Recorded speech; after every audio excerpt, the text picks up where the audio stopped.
드리도록 그렇게 하겠습니다. 말씀 보시겠습니다. 아모스 2장 9절로부터 11절입니다.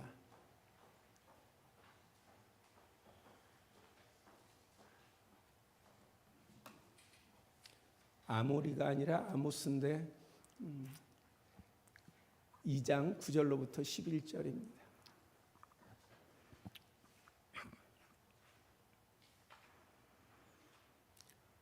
구약성경 1275쪽입니다. 아모스 2장 9절로부터 11절 봉독해 드립니다. 내가 아모리 사람을 그들 앞에서 멸하였나니 그 키는 백향목 누피와 같고 강하기는 상수리 나무와 같으나 내가 그 위에 열매와 그 아래의 뿌리를 진멸하였느니라. 내가 너희를 애굽 땅에서 이끌어내어 40년 동안 광야에서 인도하고 아모리 사람의 땅을 너희가 차지하게 하였고 또 너희 아들 중에서 선지자를 너희 청년 중에서 나시린을 일으켰나니 이스라엘 자손들아 가영 그렇지 아니하냐. 이는 여호와의 말씀이니라. 아멘.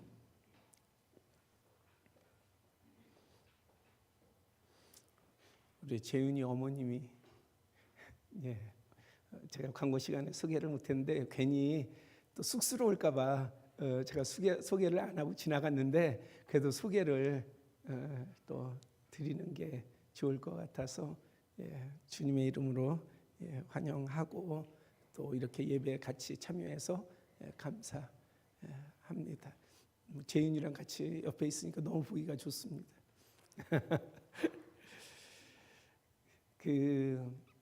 제가 참 저를 보면은 여러분들이 이제 오해를 하실 것 같기도 하고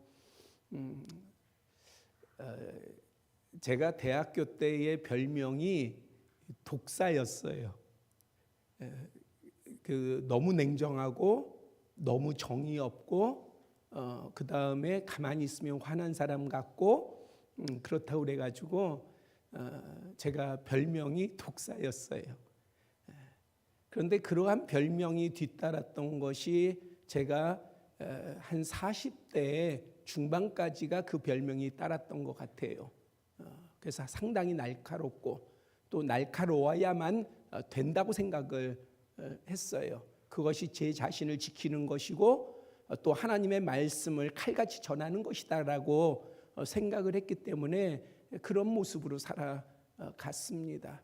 그러다가 몇 차례에 하나님께서 감동도 주시고 경험을 시키시면서 그러면서 저를 부드럽게 좀 바꾸신 것 같아요.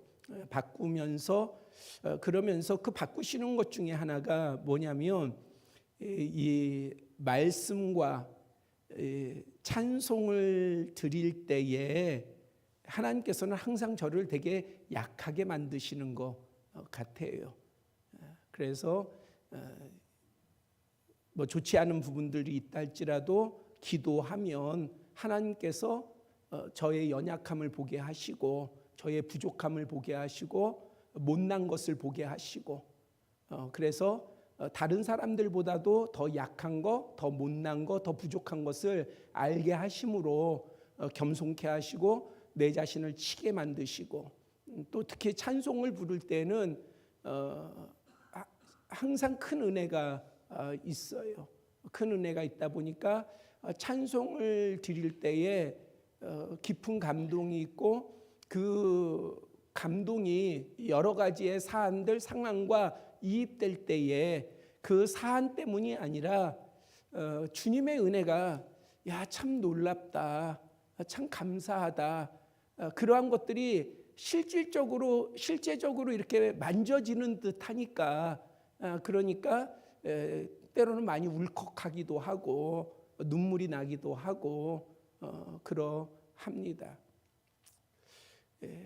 밤사이에 원로 목사님이 소천하셔서 이제 가서 119에 연락을 하고 경찰들 연락하고 그 다음에 검시반들이 이제 오고 왜냐하면 자택에서 소천하셨기 때문에 이 검안하는 사람들이 오더라고요. 그래가지고 다 검안을 해서 문제가 없는지를 살피고 또 의사가 와가지고 거기서 이제 죽었다라고 하는 그러한 것들을 이제 확인을 해주고 이런 절차를 제가 옆에서 보면서 우리 아버님이 소천하셨을 때의 그때의 일과 좀 겹쳐서 지나가는 게 있었어요. 그것이 뭐냐면 저는 우리 아버님을 그렇게 잘 모시지를 못했어요. 왜냐하면 저는 떠돌아다녔기 때문에 하나님께서 어디로 가라 하면 그쪽으로 가갖고 대구에 가라 어디 다른 지역으로 가라 그러면 집을 떠나가지고 일찍부터 저는 집을 떠나 있었어요. 그래서 사역지를 따라가지고 전전하면서 보냈습니다. 그리고 호주를 가게 됐고 그렇기 때문에 외국에 나가 있었기 때문에 부모님을 잘 섬기지를 못했어요. 그러다가 귀국을 하게 됐고 귀국을 했었을 때에 우리 아버님이 치매가 오셨어요. 그리고 제가 근처에 있었고 그러하기에 1년간을 아버님을 모셨어요. 병원 가는 거, 그 다음에 병원에 입원하셨을 때에 수발 드는 거, 똥 받는 것부터 시작을 해가지고 그러한 모든 부분들을 다 했어요. 한 번도 해본 적이 없는데 그런데 그거를 할 때에 주님의 은혜죠. 전혀 그러한 부분들이 불결하게나 더럽게 느껴지지 않았어요. 그냥 저는 감사했어요. 나로 하여금 아버지를 그래도 이렇게 섬기게 하는구나 해서 1년간 열심히 아버님을 섬겼어요. 그랬더니 그 1년 딱 섬겼는데 주위에 소문이 났어요. 효자라고. 제가 효자래요. 딱 1년 섬겼는데 효자래요. 근데 그 효자라는 병원에서도 효자라는 이야기가 있으니까 간호사들이 얼마나 잘해주는지 그리고 옆에 침대에서도 죄송합니다. 딸만 있으신 분 죄송해요. 그러니까 그 옆에 그 침상에 있는 환자들이 뭐라고 하냐면은 이래서 아들을 낳아야 돼. 이러는 거예요. 왜 아버지 이제 그런 것들 다 받아내고 똥도 받아내고 다 하니까 이래서 아들이 있어야 돼. 막 이렇게도 얘기를 하고 그렇게 칭찬도 받으면서 그런데 저는 부끄러우면서도 그 칭찬이 부끄러우면서 그러면서 너무나도 감사했어요. 하나님께 진짜 감사했어요. 나에게 그 시간을 주신 거를 너무너무 감사했어요.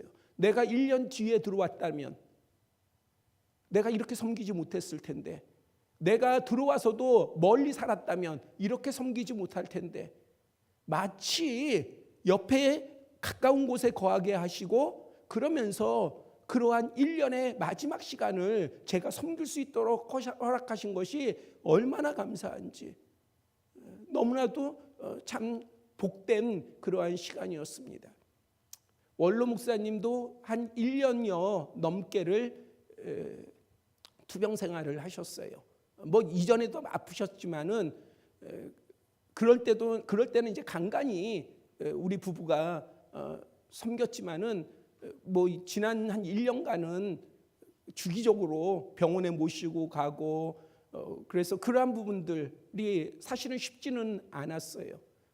가족 가운데에서 우리 부부가 책임을 져야 됐기 때문에 다른 형제들이 있지만은 우리 원로 목사님이시고 그렇기 때문에 우리 부부가 했는데 제 아내를 보더라도 제 아내는 정말 최선을 다했어요. 그리고 저 또한 할 수 있는 대로 최선을 다했어요. 그래서 그 부분에 대해서는 후회가 없어요. 그런데 어제 제가 이제 그러한 부분들을 이렇게 지나는 걸 이렇게 진행되어지는 것을 보고 어떤 마음이 들었냐면 참 감사하다. 나는 왜 이렇게 복될까? 나는 왜 이렇게 복된 걸까? 여러분들이 이 의미를 제가 지금 이 이야기하는 거를 여러분들은 어느 정도 이해를 할지는 모르겠어요. 그것은 단순히 내가 효를 행했다는 것이 아니에요. 하나님께서 나에게 복을 주셨다는 거예요. 하나님께서는 내가 뭐라고 이렇게까지 세밀하게 주장하셔서 그래서 이렇게 섬기도록 하실까? 원로 목사님의 마지막 모습이 누워 계시고, 그 다음에 이제 제가 앞에 있었는데 아내가 좀 가로막고 아버님하고 이렇게 이야기를 했어요. 그랬더니 우리 원로 목사님이 막 손을 휘젓는 거예요. 비키라고, 저보겠다고 막 휘저으시는 거예요. 그래서 비키니까 활짝 웃으시면서 그러면서 저를 보시고 너무 좋아하시고 손잡아 드리니까 너무너무 좋아하시고 그러셨어요. 이게 과연 세상에서만의 좋은 모습일까요? 성경은요, 네 부모를 공경하라 말씀하고 있어요. 하는 척하라는 게 아니라 공경하라는 거예요. 그것은 우리의 어떤 세상적인 개념 가운데서의 풀어가는 것이 아니에요. 복이에요. 여러분들이 부모에게 잘할 수 있는 것은 복이에요. 세상의 복인 것 같지만은 하나님께서 귀하게 여기시는 복이에요. 물론 그것만이 절대적인 복은 아니에요. 때로는 저도 알아요. 여러 가지에 얽히고 어떠한 부분 가운데서는 도저히 그러한 부분을 풀 수 없는 부분들이 있다는 것도 알아요.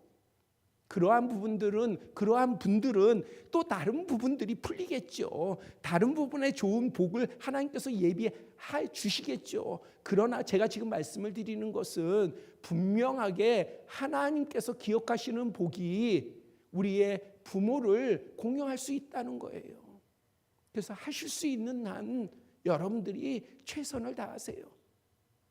그것은 이 땅에서 칭찬받는 것이 아니라 하나님 보시기에 좋은 거예요. 그리고 은혜예요. 그리고 그 가운데는 하나님의 섭리가 있는 겁니다. 그래서 이러한 좋은 섭리가 여러분들의 실상생활, 그냥 신앙의 어떠한 관념적인 것이 아니라 여러분들의 실상에서 하나님의 복이 열어지고 풀어지고 부어지는 은혜가 모두에게 있기를 바랍니다. 기도드립니다. 아버지 하나님, 이 시간에 말씀 나눕니다. 말씀 가운데 함께하여 주시고 우리의 심령을 어루만져 주시오며 복되게 하여 주시옵소서. 우리 주 예수 그리스도의 이름으로 기도드렸사옵나이다. 아멘. 솔로몬 이후 이스라엘은 북이스라엘과 남유다로 나누어지게 됩니다. 여로보암 2세 때에 북이스라엘은 가장 번영했어요.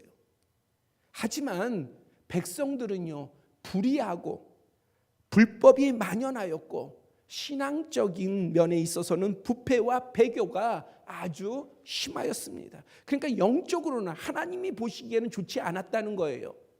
사회적으로나 어떤 세상적으로 보면은 나라가 부강한 것 같고 나라가 부유해지는 것 같고 그래서 좋지만, 그러나 하나님의 시각에서 보면은 갈수록 이 나라가 타락해져 가고 있었다는 것이죠. 어쩌면은 우리나라가 그러합니다. 우리나라는 부강해졌어요. 뭐 K 방산, K 뭐 여러 가지의 K 음식, K 문화, 뭐 여러 가지로 K자가 붙으면서 한국이라고 하는, 한류라고 하는 그러한 것들이 대단히 세계적으로 널리 퍼지면서 한국 사람이라고 하는 것이 대단히 우리에게 자부심을 주고 있습니다. 그러나 이면을 보면 무정해지고요. 그 다음에 강팍해지고요. 그 다음에 타락해져 가는 것을 볼 수가 있습니다. 그런데 이러한 북이스라엘의 시기에 특이하게도 남유다 출신인 이 아모스는 북이스라엘 사람이 아니라 남유다 사람이에요. 그런데 이 남유다 사람인 아모스 선지자가 입을 열어서 누구를 향하여서 비판을 하느냐? 북이스라엘을 향해서 비판을 합니다. 책망을 합니다. 그리고 하나님의 심판을 선포하였습니다. 그 가운데에 오늘 본문은 주님의 큰 진노와 책망에 놓일 수밖에 없었던 원인이 되는 북이스라엘이 기억하지 아니한 중요한 사안을 증거하고 있습니다. 하나님께서 징계하시겠다, 하나님께서 심판하시겠다 하면 분명한 이유가 있는 거예요. 그 이유가 뭐냐? 북이스라엘이 중요한 것을 놓치고 있었어요. 중요한 것을 기억하지 않고 있었어요. 잊어버린 거예요. 그것이 무엇이냐? 그것은요, 하나님께서 이끄셨다는 거, 하나님께서 이스라엘 백성들을 이끄셨다는 거, 그리고 하나님께서 이스라엘 백성을 인도하셨다는 거, 그리고 하나님께서 이스라엘 백성들 가운데에서 귀한 하나님의 사람들을 세웠다는 사실을 잊어버린 거예요. 본문 10절은 하나님께서 이스라엘 백성들을 애굽에서 이끌어내셨다 밝히고 있습니다. 히브리 백성이 이집트에서 빠져나올 수 있었던 것은 자신들의 능력이나 혹은 우연이 아니에요. 그냥 어쩌다 보니까 이집트를 빠져나온 게 아니에요. 하나님의 이끄심이 있었습니다. 이스라엘 백성이 그 사실에 대해서 확실하지 않았어도 뭐가 있었어요? 하나님의 이끄심이 있었던 거예요. 그러니까 하나님의 이끄심은 그 사람이 아느냐 모르느냐 그거에 의해서 좌우되는 것이 아니라 하나님께서 작정하신 바대로 이끄시는 거예요. 이끄시는 거. 그런데 지혜로운 사람은 그것을 발견하고 깨닫는 것이고, 미련한 사람은 그것을 알지 못하는 거예요. 그거를 운명이라고 치부하고 우연이라고 치부하고, 때로는 자기 자신의 능력이다, 나는 재수가 좋은 사람이다, 이러한 부분으로 자신의 공으로 돌리는 사람인 것이죠. 그 당시 히브리 사람들이 있었던 애굽은 어떤 곳이었습니까? 노동력이 착취당했고요, 자녀들을 볼모로 삼아서 그들이 어찌할 수가 없었어요. 그것도 모자라서 아들들은 태어나면 죽이도록, 그렇게 고통과 눈물과 슬픔이 끊이지 아니할 그러한 지옥 같은 상황으로 점점 더 나쁜 방향으로 나아가게 되었습니다. 아브라함과 이삭과 야곱을 향한 언약을 하나님께서는 기억하셔서 이스라엘 백성들을 그러한 곳에서, 그러한 상황과 환경, 그리고 통치 가운데서 하나님께서 그들을 이끌어내셨습니다. 어느 누구도 그들을 이끌어낼 수가 없었어요. 그런데 하나님께서는 그 강대한, 그리고 바로 왕의 손에서 그들을 이끌어내신 것입니다. 아브라함과 이삭과 야곱의 언약을 기억하신 하나님. 창세기 19장에 보면은 이런 이야기가 나와요. 저녁 때에 두 천사가, 이 두 천사는 소돔성을 멸망시키려고 하는 그러한 천사예요. 그러한 지시를 받은 천사예요. 그래서 심판할 권세를 가지고, 멸망시킬 권세를 가지고 소돔성에 이르렀습니다. 그런데 그때에 롯이, 아브라함의 조카였던 롯이 성문에 나와 앉아 있었습니다. 그런데 성경은 뭐라고 표현하고 있느냐? 마침이라는 표현을 해요. 마침.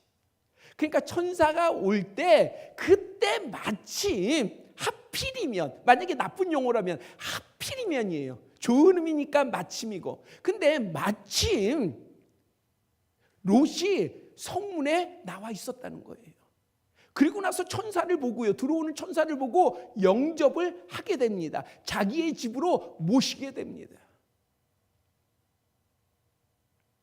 그리고 나서 심판의 이야기를 듣게 되지요. 그래서 12절에 보면은 네가 속한 자가 또 있느냐? 네 사위나 자녀나 성중에 네게 속한 자들을 다 성 밖으로 이끌어내라.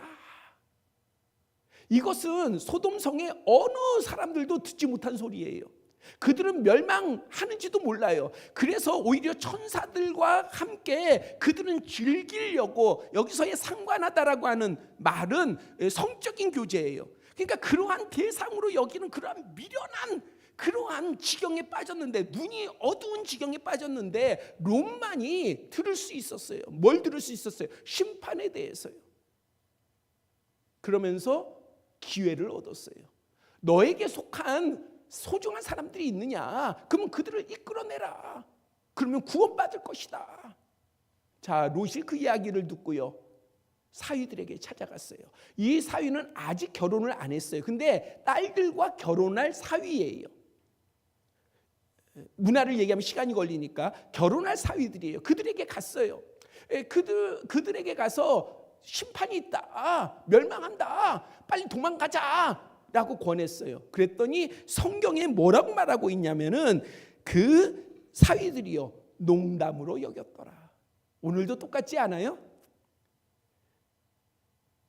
아무리 목사가 심판에 대해서 얘기를 하고, 하나님의 심판에 대해서 얘기를 하고, 천국에 대해서 얘기를 하고, 지옥에 대해서 얘기를 하고, 여러분들 어제 원로 목사님이 마지막에 소천하기 전에 아셨던 것 같아요.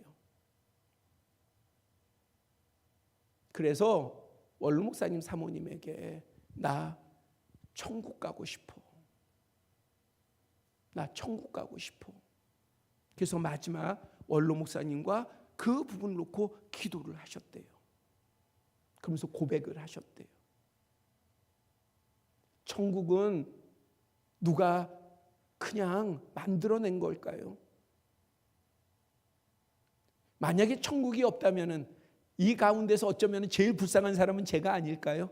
그러면 제가 불쌍하지 않으려고 막 만들까요? 만약에 천국이 없다면은요, 저 또한 이 길을 들어서지 않겠어요? 그런데 사람들은요, 하나님의 나라에 대한 소식을 들어도 다 농담으로 여겨요. 가볍게 여겨요. 그래도 우리는 끊임없이 전해야 돼요. 믿는 자는 끊임없이 전해야 합니다. 농담으로 여겼어요. 동틀 때가 됐어요. 근데 롯이 움직이질 않는 거예요. 그러니까 천사들이 어떡합니까? 재촉해요. 재촉. 야, 너희들 나가야 돼. 근데 또 주저해요. 그러니까 성경에 어떻게 표현되어 있느냐? 한 천사가 아까 두 천사라고 말씀드렸죠. 한 천사가 롯하고 그 다음에 아내의 손을 잡고 나가고요. 그 다음에 다른 천사는요, 딸들 2명의 손을 잡고 나가게 되는 거예요. 그래서 그들이 성 밖으로 이끌어내졌습니다. 롯이 구원받은 것은 우연이 아니에요. 그냥 어쩌다 보니까는 소돔에서 구원받은 것이 아니라 그 가운데에 주님의 이끄심이 있었던 거예요. 이끄심이. 그리고 그 이끄심의 배경 중에 하나 중요한 것은 뭐냐? 성경에 보니까 하나님께서 아브라함을 생각하사. 그러니까 보이지 않는 것, 우리가 뭔가가 일어나는 것, 특히 하나님과의 관계 가운데서 그것이 좋은 것이든 혹은 우리를 교육시키고자 뭔가 하나님께서 보여주시고 알려주시는 것이든 그 일어나는 일 가운데엔 그냥 그대로 그 우연이 되는 게 없다는 얘기입니다. 그 안에는 뭐가 있느냐? 다 주님의 섭리가 있는 거예요.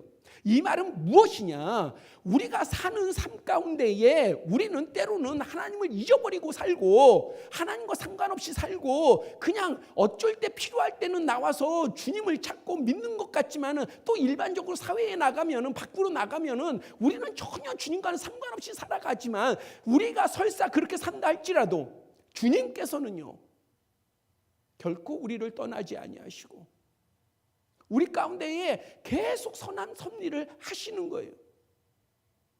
그러면 믿음이라는 것은 무엇이냐? 하나님이 주신 지혜라고 하는 것은 무엇이냐? 그 섭리를 볼 줄 아는 거예요. 그 섭리를 아는 겁니다. 그 섭리가 느껴져야 돼요. 느끼는 척하는 것이 아니라, 보이는 척하는 것이 아니라, 그것은 오히려 못 본다라고 하는 것보다 더 나빠요. 척하는 것은. 그런데 진짜 볼 수 있어야 된다는 얘기예요. 진짜 느낄 수 있어야 된다는 거예요. 하나님의 인도하심과 하나님의 섭리와 하나님의 개입이 있다는 것을요. 그래서 그것을 확신하고 그것을 부여잡는 사람은요, 상황이 어떠하든, 내 상황이 좋든 안 좋든, 내가 부에 거하든 내가 가난에 거하든, 내가 건강함에 있든 내가 약함에 있든 상관없어요. 그런 거에 상관없어요. 왜? 하나님의 섭리가 나와 함께 하시니까. 그러니까 상관이 없는 거예요. 그런데 하나님의 섭리를 우리가 모르기 때문에, 그렇기 때문에 항상 뭐가 중심이냐? 우리의 감정이 중심이에요. 우리의 생각이 중심이에요. 우리의 계산이 중심이에요. 우리가 어떤 바라보는 우리의 어떤 체험, 경험이 항상 우선인 거예요. 주님의 섭리보다도요. 여러분들이 믿음이 있다면 주님의 섭리를 인정하시고 초청을 하세요. 여러분들 삶의 깊은 곳에 초청을 하세요. 그러면 복된 자는 더한 복이 있게 되는 것이고요, 흥한 자는 더한 흥이 있게 되는 것이고, 하나님의 역사는 더 놀랍게 우리에게 다가옵니다. 하나님께서는 오늘 우리도 이끌어 내십니다. 어쩌다 보니 예수님을 믿고 교회 생활을 한 것이 아니라 예수님의, 주님의, 하나님의 이끄심이 있었습니다. 이것은 사망과 영원한 죽음과 고통, 저주의 권세로부터 우리를 끌어내신 구원의 역사요, 자유케 하신 은혜입니다. 우리를 이끌어 내셨다라고 하는 것은 내 감정을 치유하신 것이 아니라 진짜 우리를 영원한 고통과 영원한 죽음에서 구원해 내신 것이에요.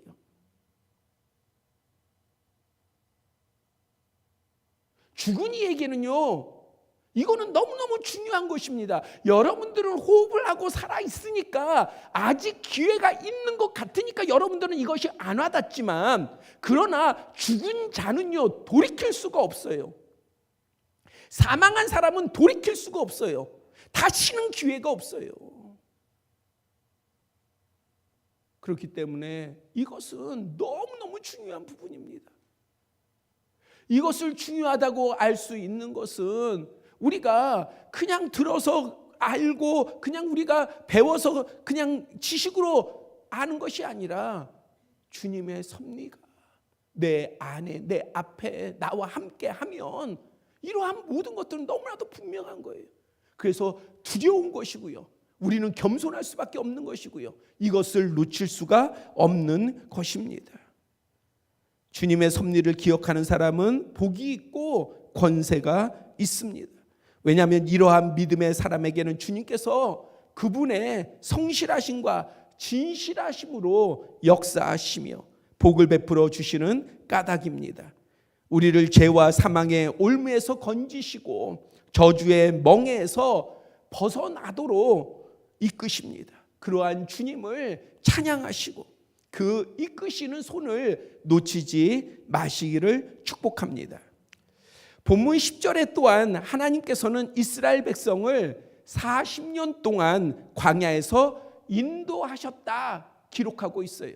그러니까 이스라엘 백성, 타락한 이스라엘 백성, 하나님의 백성 아닙니까? 하나님의 백성이 왜 타락했느냐? 그것은 한편에서 보면은 물질 문명이 발전을 하고 나라가 부강해지고 그다음에 물질 만능의 시대가 선포되어지니까 사람들이 타락했다라고 보지만, 그러나 더 중요한 것은 무엇이냐면은 하나님의 은혜를 잊어버리는 거예요. 하나님의 은혜를 잊어버리는 게 더 큰 문제인 거예요. 세상을 탓할 게 없어요. 세상이 아무리 악해지고 세상이 아무리 불의해지고 세상이 아무리 타락해도 내가 주님의 은혜 안에 있으면 우리는 지킬 수 있습니다. 우리 자신을 지킬 수 있습니다. 하나님의 은혜는 그러한 힘이 있어요. 그러한 능력이 있어요. 그래서 내 안에 있는 원망과 불평과 이러한 것들에 여러분들이 눌리지 마시고 다스림을 받지 마시고 끌려가지 마시고 여러분들 안에 있는 하나님께서 돈 주고도 살 수 없고 무엇으로도 살 수 없고 지식으로도 세상에 어떠한 지식으로도 얻을 수 없는, 어떠한 권세로도 얻을 수 없는 그 하나님의 은혜를 여러분들 기억하시고 소중하게 간직하시고 그 은혜를 부여잡고 나아가시기를 바랍니다. 여러분들의 힘으로 나아가려고 하지 말고 그 은혜를 부여잡고 나아가시기를 바랍니다. 그 은혜에는 능력이 있습니다. 그 은혜에는 권세가 있습니다.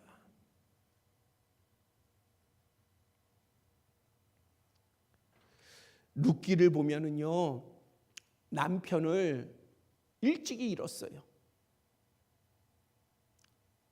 그리고 시어머니 나오미와 함께 베들레헴으로 오는 그러한 모압 여인 룻의 이야기가 룻기예요. 그런데 이 나오미가 보니 이방 여인 룻이 자신과 함께 베들레헴으로 돌아가면 그러면은 조롱을 당할 것이고 수치를 당할 것이고 고생이 너무 뻔해요. 그리고 가진 재산도 없어요. 그러니까는 가난하단 말이에요. 그러니까 이 며느리가, 젊은 며느리가 너무 안 됐어요. 그러니까 너의 족속으로 돌아가라, 너의 신에게 돌아가라, 그렇게 강권하였습니다. 그때의 룻이 뭐라고 말합니까? 내게 어머니를 떠나며 어머니를 따르지 말고 돌아가라. 강권하지 마옵소서.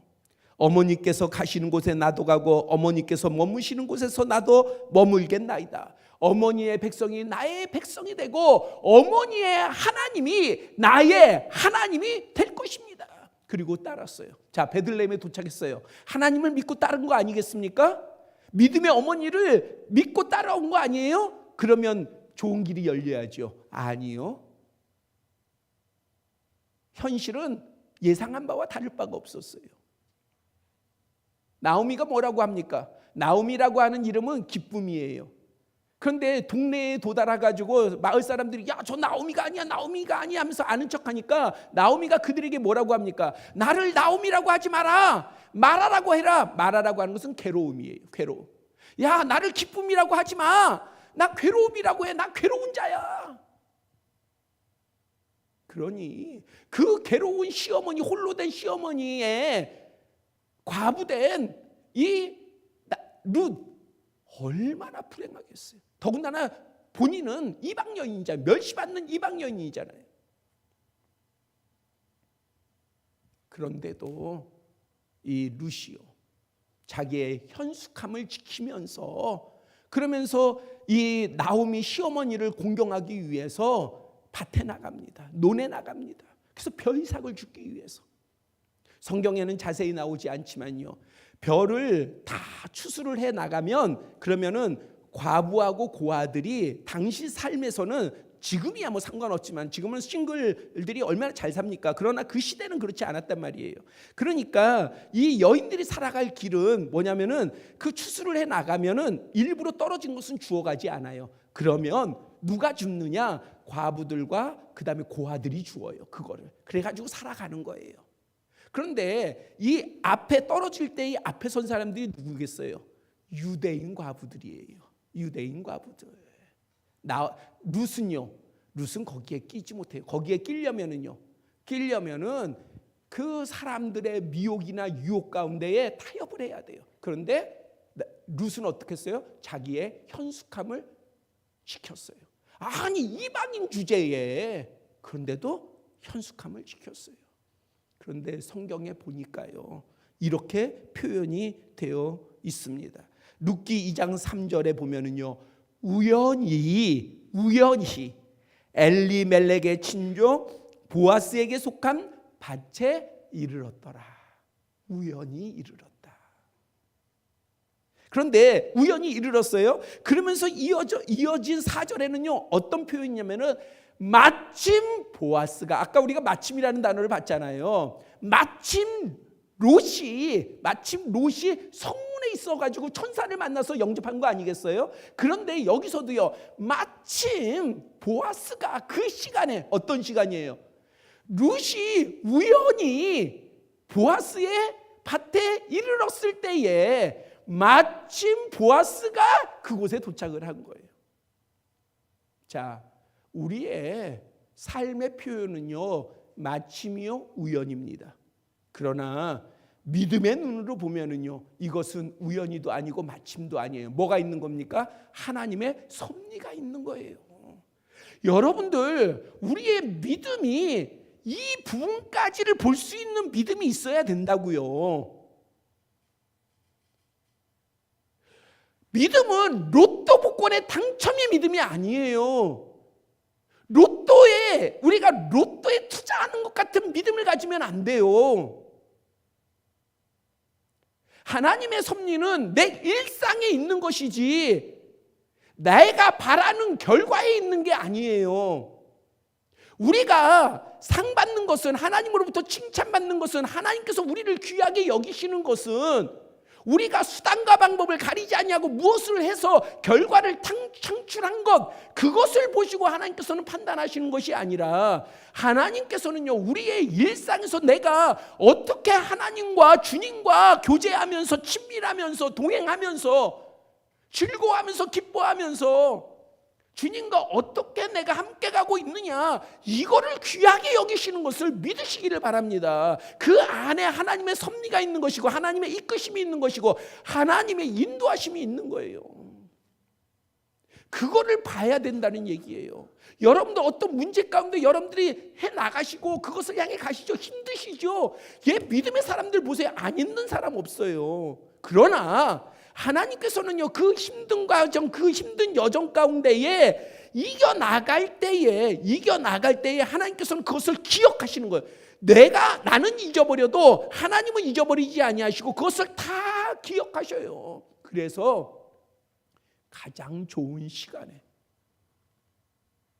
어제 제가 원로 목사님 사모님에게 드린 말씀이에요. 우리는 믿는다. 가장 좋은 시간에, 가장 좋게 하나님께서 아버님을 데려가신 것을 믿습니다. 왜? 결과가 아니라 하나님의 섭리를 알기 때문에 그렇습니다. 하나님의 인도하심을 알기 때문에 그것을 아는 거예요, 우리가. 왜? 모든 과정의 전개를 아니까 그게 보이는 거예요. 그런데 전개를 못 보면은요, 결과만 보면요, 이게 좋은 건지, 이게 값진 건지, 이게 귀한 건지를 몰라요. 여러분들이 뭔가 잘 됐죠? 그거 정말 주님의 뜻으로 아십니까? 왜 모르는 줄 아세요? 왜 그걸 금방 잊어버리는 줄 아세요? 결과만 봐서 그래요. 결과만 봐서. 신앙도 결과만 봐서 그런 거예요. 그런데 신앙이라고 하는 것은, 믿음이라고 하는 것은 그것이 아니에요.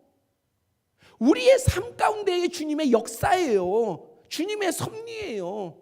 그 가운데 대표적인 것을 오늘 성경은 뭐라고 얘기하고 있느냐? 너를 내가 이끌어냈다는 거예요. 여러분들이 주님을 선택한 것이 아니라, 여러분들이 교회를 선택한 것이 아니라 주님께서 여러분들을 이끌어내셨다는 거예요. 어디로부터요? 저주의 곳에서부터, 죽음의 곳에서부터 여러분들을 이끌어내셨다는 겁니다.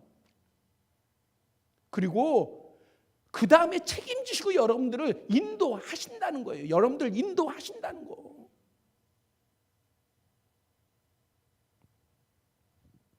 어떤 시련과 어둠 속에서도 주님은 우리를 버려두지 아니하십니다. 광야의 어떤 시련과 환난 속에서도요, 수치와 멸시와 어느 자리, 어떠한 시간 가운데서도 주님은 우리를 떠나지 아니하시고 우리와 함께 하십니다. 선하게 개입하십니다. 누구에게? 믿는 자에게, 그걸 아는 자에게. 전직 대통령에 대한 공과에 대한 평가는 많은 논쟁이 따라요.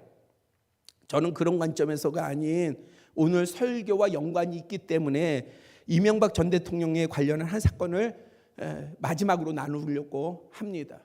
그분의 정치적인 과오라든지 이러한 부분들에 대한 부분도 저도 동의하는 부분들이 있고 그래서 그러한 정치적인 거의 평가는 좀 이 시간에 상관없이 들으시길 바랍니다.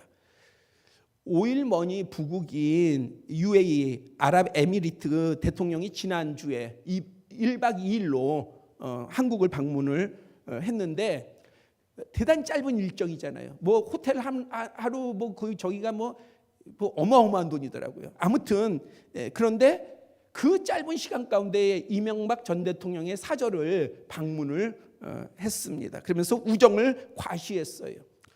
두 사람이 이렇게 돈독한 친분의 계기는요, 2009년에 바로 바라카 원자력 발전소 그 수주를 가져올 때라고 합니다. 우선 협상 대상국에 미국, 그 다음에 프랑스, 우리나라. 근데 우리나라는 한 번도 수주한 적이 없어요. 그 전까지는 원자력 발전소를 처음으로 이제 수주에 나선 거예요.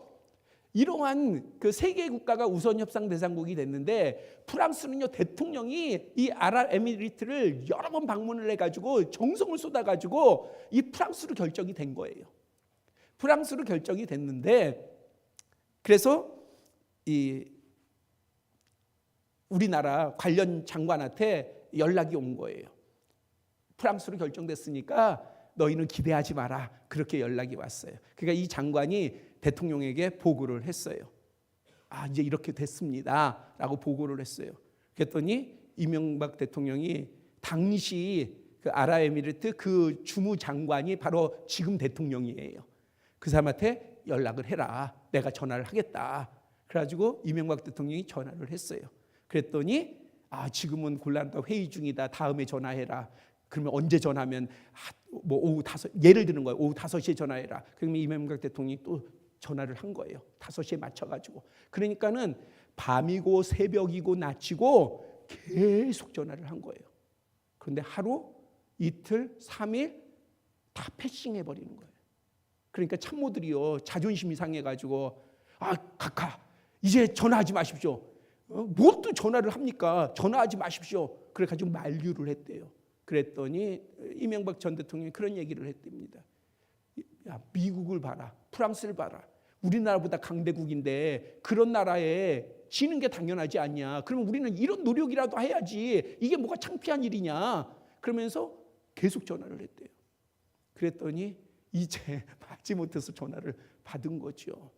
전화를 받은 다음에 그 다음에 이명박 전 대통령이 이 그 원전에 대한 이야기를 안 하고 다른 관심사에 대해서 막 이야기를 하고 그러면서 다른 이야기거리를 얘기를 해서 계속 전화가 소통이 됐답니다. 그렇게 소통이 되다가 그러다가 나중에 이제 수주가 바로 우리나라 쪽으로 그렇게 바뀌었어요. 그래가지고 우리나라가 그 원자력 발전소 수주를 가져오게 되었습니다. 저는 이제 이 얘기를 하려고 그러는 거예요. 이때 그 UAE 대통령이요, 이명박 대통령에게 이런 말을 했답니다. 당신과 계속해서 전화 통화하는 사이에 조금씩 상황이 한국 쪽으로 바뀌어갔다. 그러니까 한 번에 바뀐 게 아니라 계속 통화를 하다 보니까 이게 자기가 처음 통화할 때 바꿀 마음이 있었던 게 아닌데 자꾸 통화하면서 한국 쪽으로 옮겨갔다는 거예요. 그러면서 하는 얘기가요, 이렇게 표현을 했습니다. 이것이 하나님의 뜻이 아니겠느냐. 보통 여러분들 알다시피 중동 국가, 특히 위정자들은 누구라고 표현해요? 알라라고 표현하잖아요. 그렇죠? 갓 안 써요. 반드시 알라라고 쓰지. 그런데 이 아랍에미리트 대통령은 이명박 대통령이 크리스찬인 것을 알았대요. 그래서 가시라고 하는, 하나님이라고 하는 단어를 써서 이것이 하나님의 뜻이 아니겠느냐.